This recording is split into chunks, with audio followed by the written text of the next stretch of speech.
मेरे भाई बहन, आप लोगों को मेरा जय श्री राधे, जय श्री कृष्ण।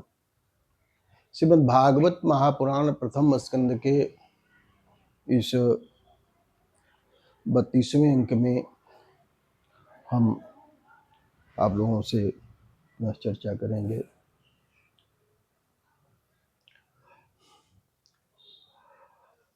महाराज युधिष्ठिर ने अर्जुन को द्वारका भेजे थे कि जाएं और मेरे संबंधी यदुवंशुओं से मिल करके चले आएं और भगवान का दर्शन करके आएं, लेकिन अर्जुन नहीं आए। 7 महीने बीत गए। तब महाराज युधिष्ठिर अपने अनुज भीमसेन से कहते हैं कि गताः सप्ताधुना मास भीमसेन तवार्जुन नायाति कथं वा हेतुर्नाहं वेदेदमंजसा। भीमसेन, तुम्हारे भाई अर्जुन को 7 महीने बीत गए हैं और अभी तक वो आए नहीं। मैं उनको इसलिए भेजा था कि जाकर के अपने यादव वंशी भाइयों बंधुओं से मिलाएं, भगवान से मिल करके आए, परंतु अभी तक वो नहीं आए। मुझे बहुत विपरीतता दिखाई पड़ने लगी है। मैं देखता हूं कि गाय दूध नहीं देती, थनों से खून चूता रहता है, देव मूर्तियों में पसीना आने लगता है और देव मूर्तियां चलती फिरती दिखती हैं, और कौआ रात में अपने कर्कश वाणी से कानों को बेध डाल रहा है,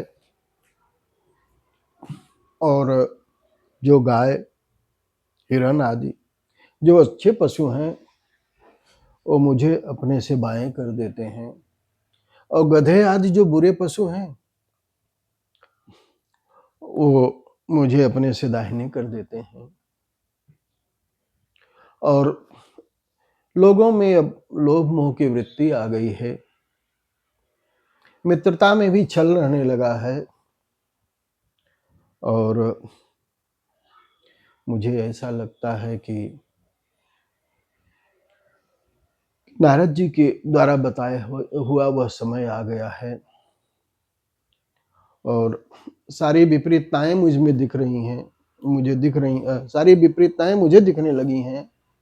जो समय, जो ऋतु जिस समय होनी चाहिए वो ऋतु नहीं होती हैं। सारे प्रकृति में बदलाव दिखने लगा है और पता नहीं क्या हुआ, अर्जुन अभी तक आए नहीं। इतने में ही अर्जुन आए और महाराज युधिष्ठिर के चरणों में गिर पड़े।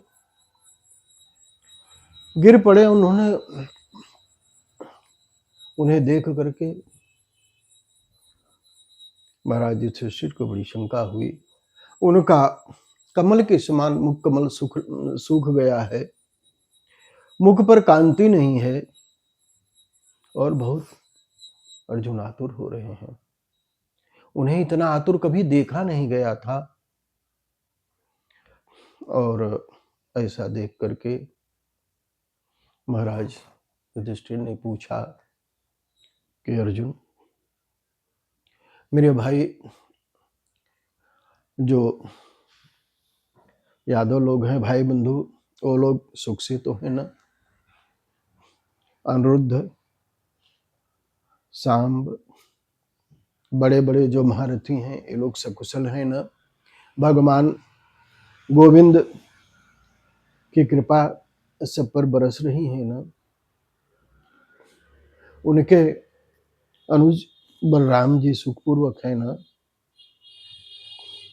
अक्रूर जी सुख से हैं ना, मेरे नानासुर सेन सुखपूर्वक है ना, और मेरी मामी देवकी अपनी सभी सातों बहनों के साथ सुख से हैं ना। और महाराज उग्रसेन जिनका पुत्र बड़ा ही दुष्ट था, वे उग्रसेन अपने भाई देवक के साथ सुखपूर्वक तो है ना। मथुरा ने द्वारका में सब कुशल मंगल है ना, सब द्वारका में अच्छा ही है, अच्छा है ना, सब लोग सुखपूर्वक है ना, और सभी यादव बंसी सुधर्मा सभा में सुखपूर्वक विराजते हैं ना। और मेरे प्रभु गोविंद की छत्र छाया में सब कुशल मंगल तो है ना। और अर्जुन, तुम्हारा मुख कमल कुमलाया हुआ है, ऐसा मैंने तुम्हें कभी नहीं देखा। बोले तुम भी बताओ, तुम भी तो कुशल पूर्वक हो ना, और क्या तुमने कोई गलत कार्य कर लिया? क्या किसी ने तुमसे शरण मांगी, तुम शरण देने में चूक गए? किसी ने तुमसे रक्षा की गुहार लगाई, क्या उसकी रक्षा नहीं कर सके? क्या वृद्ध और बालकों के रहते तुमने अकेले खा तो नहीं लिया? मेरे भाई बहन, परिवार में अगर छोटे बच्चे हैं तो उन्हें पहले भोजन कराया जाए, और घर में वृद्ध माँ बाप हैं तो पहले उनको भोजन कराया जाए, उनकी सेवा की जाए। ये शास्त्रों में जगह जगह है, और जो हमारे शास्त्र हैं आपको जगह जगह सब जगह अनेक शिक्षाएं प्रदान करते हैं। और इन सब शिक्षाओं पर ही ध्यान देना चाहिए, और जो शास्त्र में कहा गया है उसका सेवन करके ही हम आप जो है अपने जीवन को धन्य बना सकते हैं। और अर्जुन को देख करके महाराज युधिष्ठिर उनसे अनेक प्रकार के प्रश्न कर रहे हैं, लेकिन उन्होंने उनसे पूछा कि अर्जुन, तुम ये सब ऐसा कोई गलत कार्य तो नहीं कर दिए? लेकिन उनको ये भी विश्वास है अर्जुन इतने चरित्रवान, इतनी ऊंचाई तक पहुंचे हुए, और भगवान के परम भक्त, उनसे जैसा कोई निंदित कार्य हो नहीं सकता।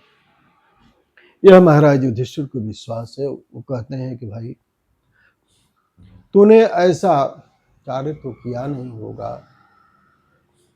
अब तुम बताओ कि तुम इतने आतुर क्यों हो, कारण क्या है? तुम इतने हमें दुखी दिखाई पड़ रहे हो, क्या बात है? और मेरे भाई,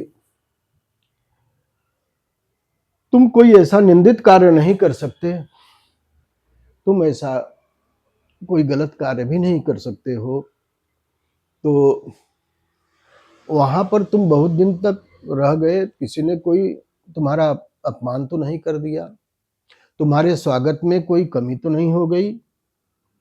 और सब पूछते पूछते महाराज युधिष्ठिर अर्जुन को देख करके व्याकुल हैं।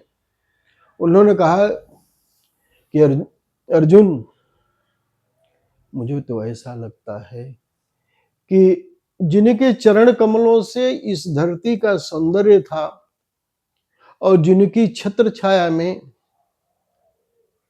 हमारा बाल भी बांका नहीं हुआ, और जिनकी महती कृपा से यह हस्तिनापुर का साम्राज्य मिला, धूर्तों ने जो छल से मेरे राज्य को, मेरी संपत्ति को जो सब कुछ छीन लिया था, और जिनकी कृपा से यह सब कुछ मुझे प्राप्त हुआ है, लगता है कि ये धरती उन्हीं मेरे गोविंद के चरणों से रहित हो गई है। इसीलिए तुम इतने आतुर दिखाई पड़ रहे हो और इसका कोई कारण नहीं हमारे समझ में आ रहा है। मेरे गोविंद लगता है हम लोगों को छोड़ करके स्वधाम चले गए हैं। मेरे भाई बहन, इसी के साथ ये अंक यहीं समाप्त होता है। भागवत संबंधी किसी भी जानकारी के लिए आप मेरे नंबर 9827980269 पर संपर्क कर सकते हैं। और आप लोगों ने यदि चैनल को लाइक, सब्सक्राइब और शेयर नहीं किया हो तो कृपया लाइक करें, शेयर करें, सब्सक्राइब करें। इसी के साथ ही मेरा जय श्री राधे, जय श्री कृष्ण।